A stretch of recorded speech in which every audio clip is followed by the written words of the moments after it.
you very much for attending. I'm going to quickly go over scientific dive education in Finland at its present time and what it's going to be developing to in the future, hopefully, provided all the suns and everything align. Rupert was very, very generous and changed the title of my presentation to The Bright Future of Scientific Diving in Finland. He obviously doesn't dive in the Baltic much, so it's quick about me. My name's Ed Stockdale. I'm actually Australian, which is ironic to bring someone from Australia to run the Finnish Scientific Diving Academy, but there's a long story behind that, which I can go into over coffee later on. I'm actually originally a marine biologist. My PhD work was in biomineralization and biophysics with microscopy. I got bored of academia and became a dive bum. For a few years, I got bored of being a dive bum, and I went back to being a scientist or a scientific diver. My area in scientific diving expertise is dive safety management and expedition logistics. So for the last 10 years, or basically up until COVID when expeditions stopped for obvious reasons, my role was to operate and run these programs all over the world. A lot of them were deep-based, so rebreather, mesophotic work with various universities and a lot of publications from those that have come out over the years. I'm a rebreather, a technical and a mine instructor on my spare time, and anyone that knows me will tell you that basically if it doesn't involve diving, it doesn't interest me that much, except occasionally a Formula One race. But I've been diving since I was 12 years old in 1994, and I'm basically an all-round exploration diver as well on my spare time. All right, that's a quick bit about me. More importantly, I head up the Finnish Scientific Diving Academy at Suomenlinna Zoological Station, which falls under the University of Helsinki. It was formed in 2021, so it started in August 2021, and the goal of it was to address the need for scientific divers in Finland and abroad. So actual training schools for professional scientific divers are few and far between. Finland was, up until about 2009, 2010, a world leader in scientific diving. It always has been. Its history and its establishment, various presentations yesterday were talking about the reasons for that. And it did one very, very good thing very early on, which was it split scientific diving from commercial diving and put it in its own separate qualification. And that allows us the freedom to do what we do in this country that our fellow countries in the Nordics, such as Sweden and Denmark and Norway, just do not have the opportunities to do in the way that it's structured. The goal of the academy is to be to create a leading training facility for cold water diving and specialists like Baltic environments and polar training, but we also do cover different techniques. The one thing about scientific diving, it's the same with all areas of techniques or infrastructure used in research, is that it's very specific to the task at hand. So you could go and learn a scientific diving course or do a professional scientific course, say in the tropics, be a nice warm course, definitely warmer than mine, but it would not actually train you in the same techniques that are used within our research here. And the biggest thing, and this is what I'm going to try and drive home today, is it's the coordination, or is aiming to be the coordination point for all scientific dive training that's going to happen in this country. Okay, based at Suomenlinna, we have an entire fleet of boats that are suitable. We have wrecks and biological sites of interest very nearby. We fall into areas of interest for Metsähallitus and Sitka with the biodiversity that we have in the area, and also citizen science divers to come along. So the goal is to actually set it up so we can be a coordination point for all the training, because we have the infrastructure, we have a lot of the expertise, or we're a good point for coordinating that expertise. Okay, my biggest thing is I coordinate the academy. I don't teach everything that we do. I bring in experts to do it. Okay, so if you have questions regarding that, please come and talk to me at the end. And the goal is to have training options for advanced technologies. My personal area, I'm 25% employed as a researcher and 75% to run the academy now. And that 25% is to develop advanced technology methodologies to improve the amount of data that we can gather while diving, okay? And what actually is scientific diving? So we've had these discussions, we've had an entire 2 days of presentations, all of them excellent and very interesting. But why is scientific diving actually important? Pretty much the core component of scientific diving is to gather data or samples from underwater. If you're not bringing back data, or you're not bringing back samples, okay, or you're not carrying out an experimental manipulation underneath, All right? It's not scientific diving, okay? It's diving with another process, all right? So the idea is to gather data. That's the core component of scientific diving, all right? Now, the way it's done and the way it's carried out is important about the actual diving you do, the techniques you use, and everything else to maintain scientific rigor while you're doing it. Otherwise, the data you get back is affected by the errors that you induce as the diver. Okay, that can be induced by bad buoyancy, that can be induced by using the wrong technique, and so on. The biggest thing about scientific diving or using divers underwater is they allow direct observation of the sample area. And this is the bigger advantage over remote drop cams or ROVs or drop cores or anything else like that. They work very well together, okay? They're not an extreme. Divers are not the solution to everything. AUVs, ROVs, remote operation sensing systems are not the solution to everything. A combination of the two, and these were driven by the JRA5 protocols from the Assemble Plus, which was a European-wide marine stations program that finished last year, but was to actually integrate these advanced technologies. But you still need divers to go down and actually see the spot, okay? And whether it be in archaeology or in biological surveys or geological or chemistry or medicine or whatever else. Scientific diving itself sits sort of in an overlap with sport diving because you need the core sport diving skills to operate it. It also overlaps with commercial operations because some of the techniques we use and the protocol management also overlaps with commercial. Commercial, of course, overlaps with sport because, again, if you're diving, the same physiological impacts happen whether you're wearing a hard hat or whether you're wearing a mask and regs, okay? And then they all sort of overlap with each other at certain points. And I've just put a couple of examples of different components up of the ideas of where it goes and what it is, okay? And we've been talking a lot this seminar over the last 2 days about citizen science and occupational science and the differences between the two. So I'm now going to go and highlight it. Okay, as someone that trains people in both these areas and the importance thereof, it's quite late to note. And some of the language I've put up is probably me typing quite fast while I prepared my talk for this morning, 2 days late, but so be it. But there's not to say that either of these is more important or they're just very different. So occupational diving is generally run by professional scientists or research institutions or government institutions, okay?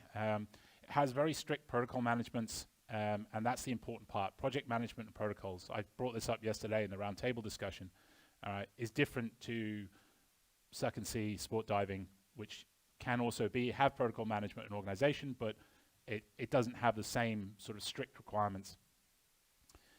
The qualifications with the scientific diving are generally internationally recognized, and I'll go into a bit in a couple of slides about that. And it is required in many places to have a professional certificate in this field to work as a scientist. Again, Finland's quite lucky, and a lot of it you can get away with just using your recreational certification limits, but in a lot of other countries around the world, it's very, very strict requirements on this. Okay, and it's driven by the research question of the actual professional institution, okay, or the survey, as Heidi was just talking, is the goals and overall drives of Metsähallitus and the data they need to gather, part of the Velmo and other monitoring projects and things like that, or archaeological survey. In comparison to that, citizen science is generally a volunteer or an amateur interest, okay, of people that have a skill set that can be useful and beneficial to gathering data for an organization, all right? It's less regulated because if you can help out and you can do it, it's good to go. It falls under your recreational or sport diving certifications. It's not actually possible in many countries around the world to carry out citizen science work in diving. You can do it in many other areas, but diving is very, very limited. And it's very, very important in the fact it can support professional research, all right, or professional or organized programs, okay, as has been discussed multiple times over the last couple of talks. Okay, so just to sort of go back over it a little bit more again, all right, occupational diving is independent of recreational training, and this is a big thing that's in quite heavy discussion. Recreational training agencies, especially the commercial operations, are very, very desperate to get into scientific diving. It is a buzzword in the diving world at the moment. So you've got your PADIs, your SSIs, you're one of the 50-odd training agencies that are out there. The actual recognition of professional or occupational scientific diving doesn't fall under their jurisdiction. Okay, and any qualification issued by one of those sport training agencies will not be recognized as an occupational certificate. All right, and this is quite important to note because there are certain organizations. I made a comment yesterday about in Germany there was some bit of clash in the scientific. There's a few institutions there are teaching scientific dive training under CMAS regulations. They are not recognized in the rest of Europe. All right, the students don't know that. They pay the money. They go and attend a 4-week program. They go, haha, I have the certificate. And then they go to a university 2 cities down and they can't actually do any work. Okay, so it's very important to note that the sport diving organizations are not responsible or not possible for them to train. At this time, that may change, but that's it. The training is very, very heavy about project management and risk mitigation. Again, Finland less so than others, but if you're doing occupational work, you're being paid to do something, okay, you have to have much, much higher risk mitigation in that operation and that training than you would if you were doing it as a pastime, such as recreational diving, okay, unless you're in the States, in which case it's all paid. But the important components in there's three graduates in this room that attended the first program with me. They will tell you that they spend a lot of time in a room planning risk mitigation and emergency action plans and protocols like that, and also planning projects, okay? And that's the core component of it. Because you've got a limited amount of time underwater to actually do the work, you need to make sure that that work can be carried out in that time as efficiently as possible. And it goes back to what we originally just mentioned, which is you need to gather the data, okay? So the planning and the actual operation is very, very important. There's very, very strict requirements in certain regions, and I've put here, there's quite a strange preconception about scientific diving. I, as the coordinator, get daily emails that it has always been my dream to study fish in blah, blah, blah areas, and I wish to become a scientific diver. To be honest, if you're scientific diving in the Baltic or most other places, it's usually cold, the visibility is about this, and it's repetitive, boring work. Anyone that works in a laboratory doing sequencing or anything else will tell you that science is repetitive, and scientific diving is exactly the same as all that, okay? That's to be said, you do go to some very interesting places, and it's definitely worth doing a course and training in it. Okay. International structures, all right? I talked about the representation and the teaching of it. There are recognized bodies at government levels. Okay, these are the two of the big ones that are quite relevant to us. So the European Scientific Diving Panel is not actually a regulatory authority, it's an advisory authority, and it's a conglomerate of European countries that have a generalized standard across Europe, which is the European Scientific Diver and the Advanced European Scientific Diver ratings. Okay, so they issue standards that have a level of competency that are recognized so you can actually move between the countries and work. The States are one step further. It's one of the things they've actually advanced really, really well. In the 1980s, they formed the American Academy of Underwater Science, and every single research institution or professional scientific diving, so aquaria, government institutions, universities, everything, operates under the auspices of the AAUS, and they have the same level of training, same standards, same requirements, and they can interrelate. Now, having an European scientific diver or an advanced European scientific diver, there is reciprocal recognition with the AAUS and the CAUS, which is the Canadian version of it, and vice versa.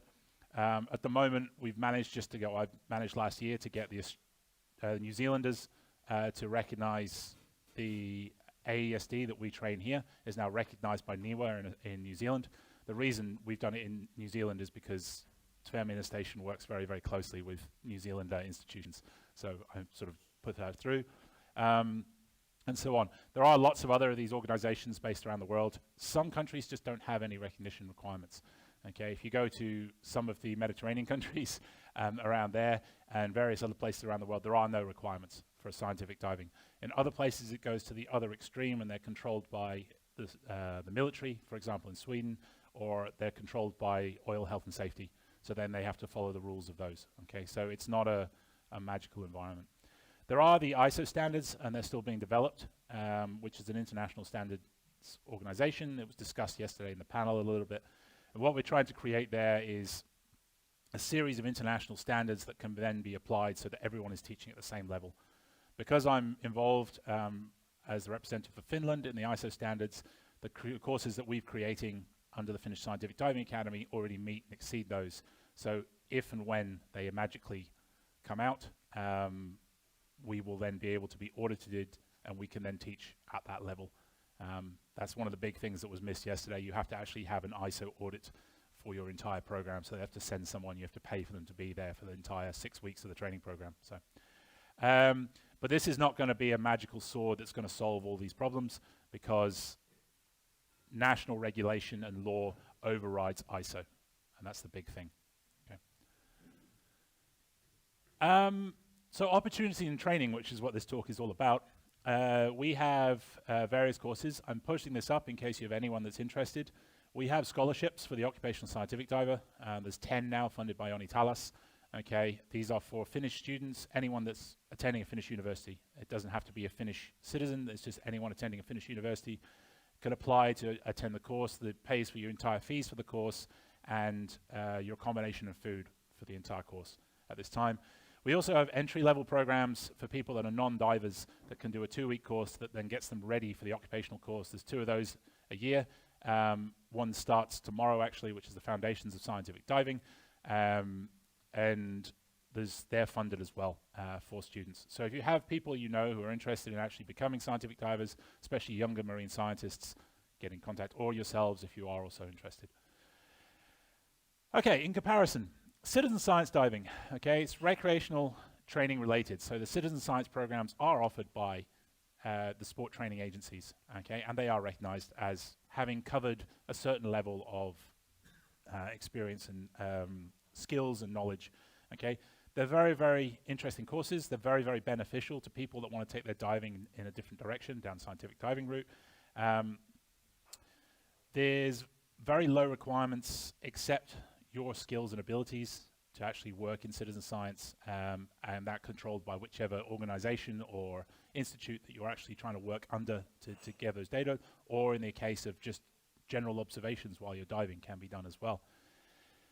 It is very, very useful and applicable to gathering data if it's done and developed properly, okay? And this is a very, very key thing here that I'm going to say. Citizen science, like, contribution is very powerful to overall scientific results, but if it's done badly, okay, it just gets a mess, all right? If every single person is like phoning up and it's like, I saw this fish, I saw this wreck, it's like there's no consistency in the method. It ends up in the bin, okay? And that's the difference between the two.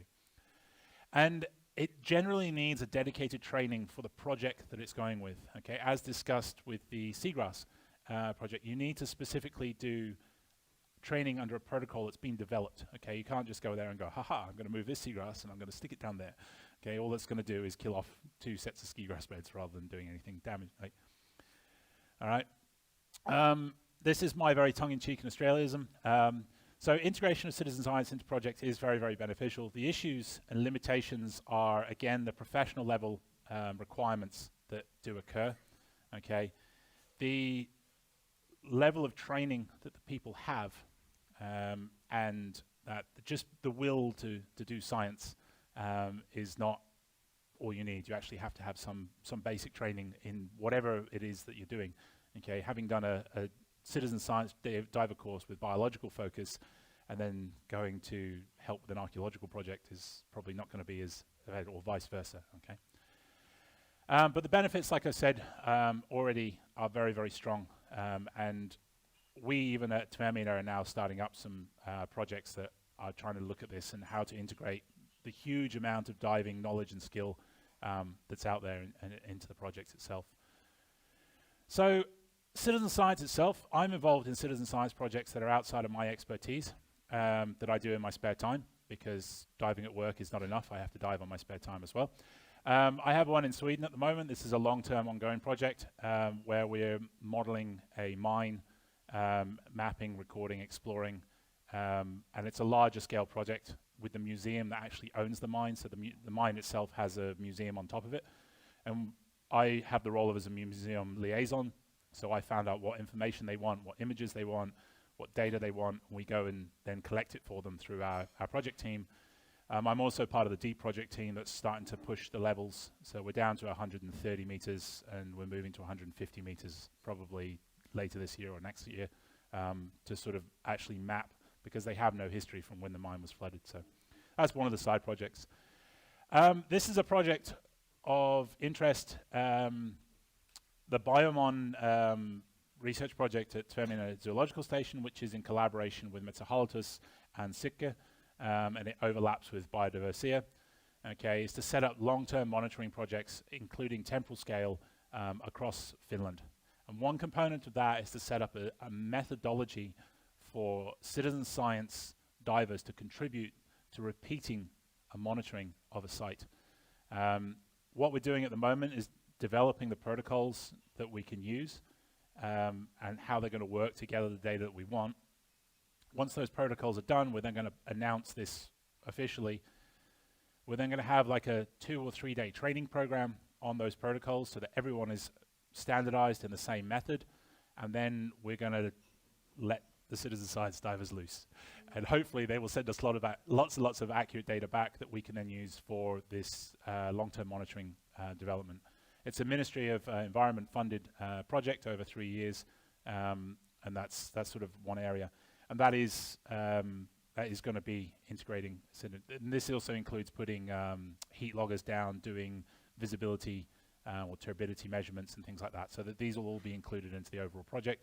But we're still trying to define exactly what, well, the research, the biological research people are trying to define exactly what parameters they want measured, and then I'm going to develop the protocols, and then I'm going to test them on my unsuspecting students that are attending in the course in a few weeks. And the other one, the seagrass, I mentioned this, but there's already been a huge talk on it with John Nurminen, and it was also a WWF project, to my understanding, that have contacted me to look at potentially operating training through our station, but it's still in discussion. But there is stuff happening out there. There's also obviously MAS and the maritime archaeological side of things as well, where there's a lot of interest. So basically there's a huge array of training options at the Academy. We don't only train occupational scientific divers, we have an entire array of courses available. It's generally quite intensive and quite fun, but these are the main programs we have. So we have the Foundations of Scientific Diving, which is the entry-level course. I had to come up with some fancy name for the university to allow me to teach it, but basically it's an open water and advanced open water course taught at a level where you can move into the scientific dive program. And that's starting tomorrow for the spring course, and then there's another one starting in June, July. We have the Basic Scientific Diver course, which is for a casual diver interested just in the area of scientific diving. It's a 1-week program that you can come along and attend as anyone from open water upwards.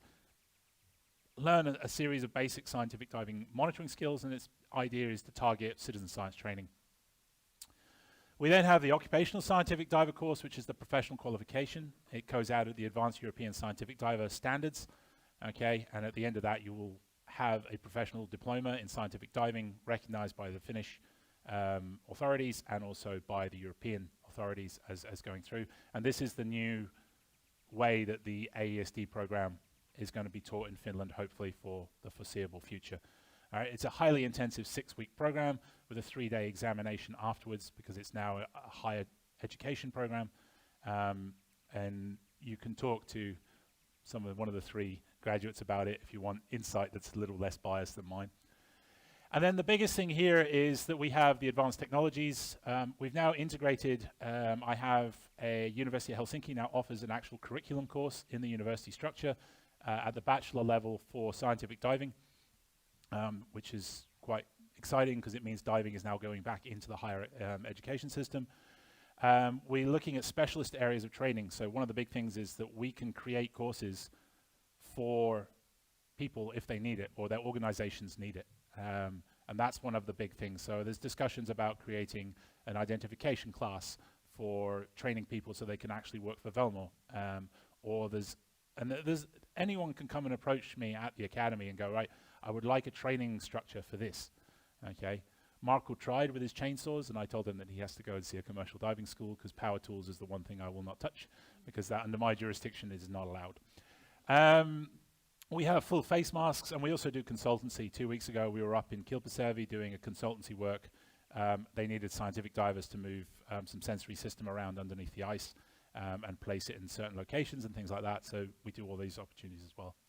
As citizen science divers, these are the two fields that will interest you, is the basic scientific diver course or the citizen science course, okay? And then if you have a specialist program that your organization or your club is interested in doing, we can try and arrange it. And I'm not saying that it's not, I will teach it, I'm saying I'll find someone that can teach it as well. We have international contacts from all over. That we have instructors that coming from Slovakia, from Poland, from Italy. I have contacts across the world from my years of working in the industry. So we're not only concentrating on the Finnish expertise, we actually have an international expertise in the base. Okay. Here's my plug. These are the courses that are available this year. There's course 1, the occupational scientific diver. There's actually a second course, which I've accidentally deleted, which is August until September.